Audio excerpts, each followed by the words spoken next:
اور انہوں نے پھر وہی بات کہ انہوں نے تمام وہی بات دہرائی ہے کہ الیکشن کمیشن کا 1 مارچ کا حکم نامہ جو ہے وہ غیر آئینی ہے، غیر قانونی ہے،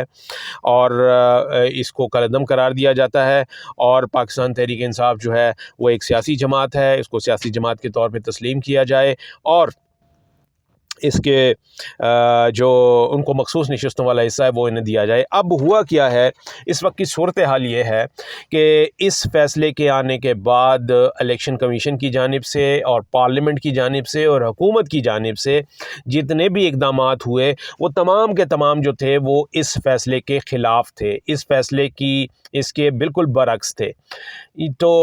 الیکشن کمیشن جس کے اوپر سارا اونس تھا وہ اس نے یہ کہہ دیا کہ جی اس کے اوپر عمل نہیں ہو سکتا۔ انہوں نے اپنے ذرائع یہ بتاتے ہیں کہ انہوں نے یہ ٹھان لی تھی کہ اس فیصلے کے اوپر عمل نہیں کرنا، اور اس کے اوپر پھر پارلیمنٹ نے کیا کردار ادا کیا کہ حکومت اور ان کی اتحادی جماعتوں نے پارلیمنٹ کے اندر انہوں نے الیکشن ایکٹ 2017 میں ایک ترمیم کی، اس فیصلہ آنے کے بعد ایک ترمیم کی الیکشن ایکٹ 2017 میں، اور وہ ترمیم یہ تھی کہ اگر کسی سیاسی جماعت نے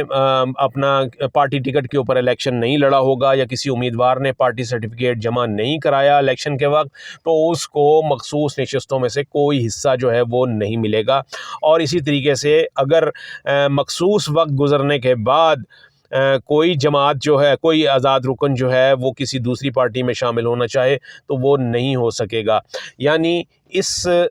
حکم نامے کو سپریم کورٹ کے 8 ججوں کے اکثریتی فیصلے کو غیر مؤثر قرار دینے کے لیے وہ ترمیم جو ہے وہ کر لی گئی، اور اس کا اطلاق بھی ریٹروسپیکٹیو ایفیکٹ پچھلی تاریخوں سے کیا گیا کہ اس کا اطلاق جو ہے وہ پچھلی تاریخوں سے ہوگا۔ یہ ترمیم کرنے کے بعد اسپیکر نیشنل اسمبلی اور speaker Sindh assembly, speaker Balochistan assembly اور اسپیکر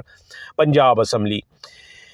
انہوں نے خط لکھے ہیں الیکشن کمیشن کو جو کہ آن دا ریکارڈ ہیں، اور اس میں انہوں نے یہ الیکشن کمیشن کو یہ کہا کہ آپ نے سپریم کورٹ کے اس فیصلے کے اوپر عمل اس لیے نہیں کرنا کیونکہ ہم نے الیکشن ایکٹ میں ترمیم کر دی ہے پارلیمنٹ نے، اور اس ترمیم کے نتیجے میں اس فیصلے کے اوپر آپ نے عمل جو ہے وہ ہو ہی نہیں سکتا، کیونکہ آپ نے جو قانون ہے، جو نیا قانون بنایا ہے، آپ نے اس کے اوپر عمل کرنا ہے، عدالتی فیصلے پر عمل نہیں کرنا۔ الیکشن کمیشن تو تھا ہی اسی انتظار میں، ان کو اور سپورٹ مل گئی، وہ پہلے ہی عمل نہیں کر رہے تھے سپریم کورٹ کے فیصلے پہ، جب یہ خطوط آئے ہیں تو وہ اور پکے ہو گئے، اور جو یعنی کہ وہ ابھی تک ان کا سٹینس یہی ہے کہ انہوں نے اس فیصلے کے اوپر عمل نہیں کرنا۔ اب سچویشن یہ ہے کہ جو الیکشن ایکٹ 2017 میں ترمیم کی گئی تھی، یعنی اس فیصلہ آنے کے بعد وہ ترمیم جو ہے وہ بھی پی ٹی آئی نے چیلنج کر دی ہے، اور دوسرا مخصوص نشستوں نہ ملنے پر اس فیصلے پر عمل درآمد کرانے کے لیے بھی پی ٹی آئی نے ایک درخواست جو ہے سیپریٹ وہ بھی سپریم کورٹ میں دائر کی ہوئی ہے، اور جبکہ یہ جو 13 رکنی فل کورٹ کا فیصلہ ہے جس میں کہ 8 ججوں نے اکثریتی فیصلہ دیا، اس فیصلے کے خلاف جو ہے وہ نظر ثانی درخواستیں جو ہیں وہ بھی وہیں پر پینڈنگ ہیں، سپریم کورٹ کے اندر ہی پینڈنگ ہیں، اور آپ کو پتہ ہے کہ یہ تمام جو درخواستیں ہیں ان کے اوپر ان کی سماعت کب ہوگی، یہ فیصلہ جو ہے وہ ایک 3 رکنی کمیٹی کرتی ہے جو کہ supreme court practice and procedure act کے تحت بنائی گئی ہے، اور اس کمیٹی میں چیف جسٹس اور 2 سینئر جج صاحبان پہلے شامل ہوتے تھے۔ ابھی گزشتہ 2 دن پہلے ایک صدارتی آرڈیننس کے ذریعے ترمیم کی گئی پریکٹس اینڈ پروسیجر ایکٹ میں، اور اس میں یہ کہہ دیا گیا کہ جی ایک تو چیف جسٹس ہوں گے، دوسرے سینئر موسٹ جج ہوں گے، اور تیسرا جج جو ہے وہ سینئر نہیں ہوگا بلکہ وہ ہوگا جس کو چیف جسٹس اپنی مرضی سے منتخب کرنا چاہیں۔ تو یہ آرڈیننس آنے کے بعد جب قانون بنا تو چیف جسٹس نے اس کمیٹی سے سینئر جج جسٹس منیب اختر کو نکال باہر کیا، اور ان کی جگہ جسٹس امین الدین خان جو کہ سینیورٹی میں 5ویں نمبر پر تھے ان کو انہوں نے اس کمیٹی میں شامل کر لیا۔ تو اس کمیٹی میں اب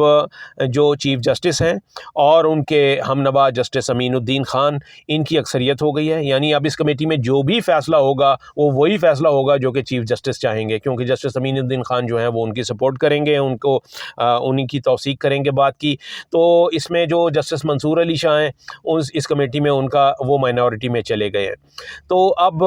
اس کمیٹی نے یہ فیصلہ کرنا ہے کہ کون سا ریویو، کون سی اپیل، کون سی پٹیشن اور کون سی درخواست جو ہے وہ کس وقت سنی جائے گی اور کون سا بینچ اس کو سنے گا. تو یہ بہت امپورٹنٹ ہے کیونکہ اس میں ترمیم کرنے کا مقصد ہی یہی تھا کہ وہ چاہتے تھے چیف جسٹس کہ جی